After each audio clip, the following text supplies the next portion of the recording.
So I'm sitting down on a rock beside here. I'm just using a trowel to put material in. And that seemed terribly efficient, but I'm getting it done. And the beauty is I'm sitting down, which is even nicer. Not sure if that is true bedrock. It'd be nice if it is, because it looks out of place relative to all the other rocks. That being said, there's no harm in trying things. Like this is crevicing tool. I picked this up in, right, it was Home Store and More. Again, I'm not sponsored by any of these programs. I just mentioned it because it's where I got it. Like the buckets I got in Woody's. Like, yeah, I think it was Home Store and More. They're bloody good. They're absolutely nothing. I think you can get branded ones as well, but they all do basically the same thing. Just a crevicing tool. It's like a, basically like think of a ripper on the back of a dozer. So you can see I'm a good bit underneath the rock there. So for example, if we wanted to uncover this bit, it's quite tough. I'm actually expose this. See if this is actually bedrock. So this is really just for prying rocks and boulders out of place. I'm going to try and get underneath the rock first and pry it out. What I'm trying to uncover is this section here. I want to see if it is in fact bedrock. If it is, oh happy days. Certainly looks like shady bedrock. Let's see if we can get it out. Okay, right, it's coming away too easy. May not be bedrock. I'll wash it off in here. Get all this, oh that's solid clay. That's caliche. That is solid. Maybe like oatmeal stuck to the, or porridge as we call it in Ireland, stuck to your bowl the next day. It's not bedrock. It is shale though, which is good. Right, okay, that'll do for now. Right, I'm gonna go get this set up for production panning and I'll come back to you in a second. Right, so I've cleaned up the pan there. What I'm now going to do is just tip the majority of the water out of the bucket, just so we get down to the gravel. There's enough there that we could probably, if you have a look there, there's enough there we could probably just do that in one pan.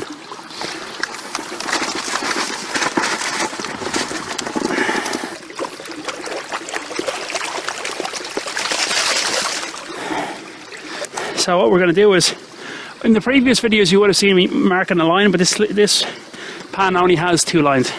So what we'll do is work it on down.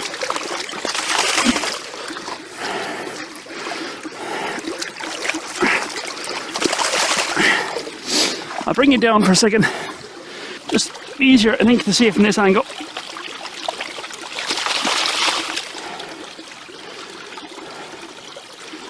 So we're just washing the front of the riffles there. Tip out all the water. All we're doing is washing the front of the riffles. Stratify, tip all the water out. 1, 2, 3, 4. Stratify, tip all the water out. Exactly the same process. 1, 2, 3, 4. Okay. So this is what's known as the backwash, or the back pan. So what we're going to do is, so this for the back pan.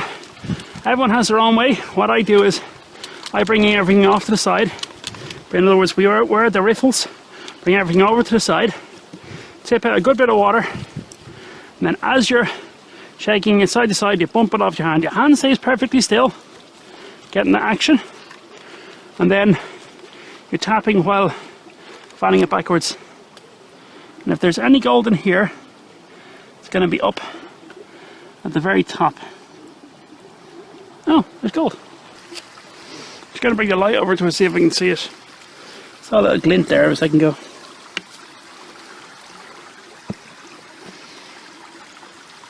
Oh yeah, there you go, tiny little bit.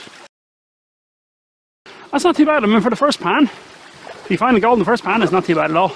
Right, what I'm going to do is going to put you in freeze frame in just a second. But what I'm going to do is I'm going to work my way all the way down through that 3-gallon bucket. I've been working that section of hard pack as best I can. I haven't to shout now because the microphone's not in the best of condition. I'm not going to go into hard pack anymore because I'm hitting onto pure caliche, like just before it turns hard pack. There's never any gold in that, and if there is, it might take you 2 hours to crush it up. Not worth it. The rest of the material is going into super cons, and that will hand at the end of the day, which, considering it's so cold, might be very, very soon. So I'll put you in freeze frame mode now. Let's go find more shiny.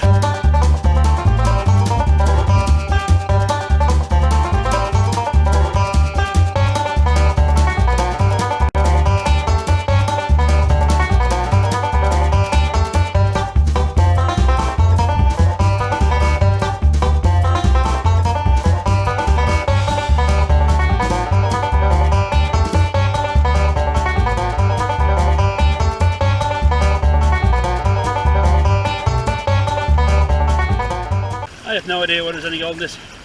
The right postcode is the right type of material right here. I had to do it at this angle, but I'll give it a go. Lead shot, which I kind of expected.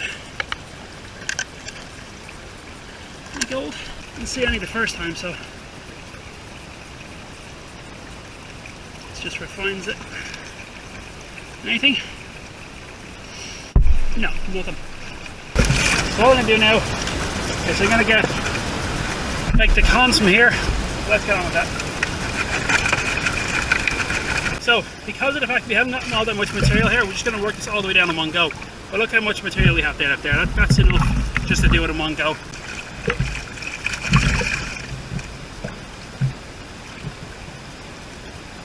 Not much in the way of heavies now. I was expecting it to be a little more difficult to get down to that level.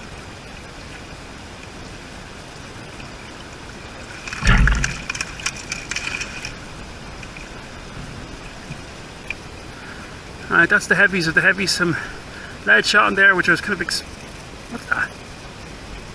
A piece of wire or something? Oh, yeah, it's a piece of steel.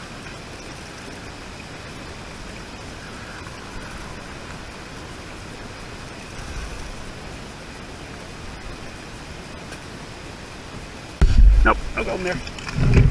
That's unfortunate. Okay, so unfortunately we didn't find any gold in that bucket, but I suppose at least you've learned the process of production panning. If you are ever in a river where you can it's only hands and pans and that's all you're allowed to use, then now at least you know how to do that. So that's it for today. Unfortunately, going to have a quick day. I might get out to somewhere else today. We'll see you later on. Anyway, thanks very much for watching. Don't forget the subscribe button and check out the next one, where we can all go and more shiny. Bye bye.